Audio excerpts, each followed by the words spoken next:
होली पूरे जोशो खरोश के साथ मनाया जा रहा है। आपको बताएं कि होली के मौके पर पड़ोसी, रिश्तेदार, दोस्त अपनी तमाम तर शिकायतें दूर करते हैं, गिले दूर करते हैं, गले लगते हैं और मीठी गुजिया खिलाकर मुंह मीठा करते हैं। देर रात कल बड़े पैमाने पर होलिका दहन प्रोग्राम का इनेकाद किया गया। इस दौरान हर बड़े चौक और मोहल्लों में शानदार तस्वीरें देखने को मिली।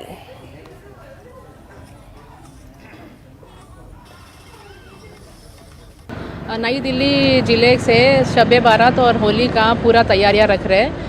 इस दौरान हमने अमन कमेटी मीटिंग्स लिए गए हैं ये संदेशा फैलाने के लिए कि सारे लोग अपने त्यौहार को शांतिपूर्वक और एकता के साथ मनाया जाए।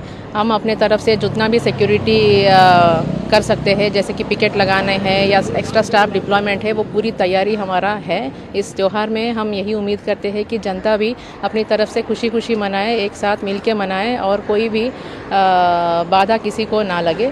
तो उम्मीद करते हैं कि सभी लोग अपना शांतिपूर्वक दोनों त्योहारों को भाईचारे में साथ साथ मिल के बनाएं।